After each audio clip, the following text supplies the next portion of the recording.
நான் நாகர்கோவில்லேருந்து எங்கள் வீட்டுக்கு போகும்பொழுது, மயிலாடுதுறைக்கு போகும்பொழுது பார்த்தீங்கன்னா, பஸ் ஸ்டாண்ட்லலாம் நெறைய மாடுகள் நிக்கும். பசுமாடுகள் நெறைய நிக்கும். கன்றுக்குட்டியோட நிக்கும். அது கேட்டாக்கா கவர்மெண்ட்டு மாடு அது அப்படிங்கிறாங்க. ஒரு சிலர் வந்து உரிமையாளர் ஒருத்தவங்க வந்து அப்பப்போ பார்த்துட்டு போவாங்க, ஓட்டிட்டு போவாங்க அப்படின்னு சொல்கிறாங்க விசாரிச்சதில.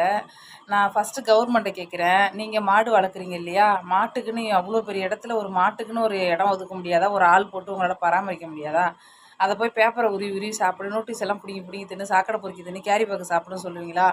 இந்த நம்ம கவர்மெண்ட்டுக்கு ஒரு உங்களுடைய மாட உங்களால பார்த்துக்க முடியாதா? சரி தனிப்பட்ட ஆள் மாடு வளர்க்குறீங்கல்ல, தட்டுல சோறு திங்கிறீங்களா? இல்ல மனுஷ சாணி, மாட்டு சாணி போட்டு திங்கிறீங்களா? மாட்ட வித்தா மட்டும் 1,70,000 சொலையா வாங்கி திங்கிறீங்கல்ல, உங்க புள்ள பொண்டாட்டி தள்ளவே உட்காராதா அந்த பாவம்? மனசாட்சி இல்ல உங்களுக்கு? ஒரு நாளாவது மாட்டுக்கு வைக்க புல்லு, கிளைலாம் ஒடிச்சு போட முடியாதா உங்களால மாட்டுக்கு? இடம் இல்லையா உங்க வீட்ல? இல்லையா எதுக்கு மாடு வளர்க்குற? என்ன மயிருக்கு மாடு வளர்க்குறீங்கன்னு? ரோட்ல பஸ் ஸ்டாண்ட்ல விட்டு குப்பை பொறுக்கி தின்னு மாடு வளர்க்குறியா நீனு?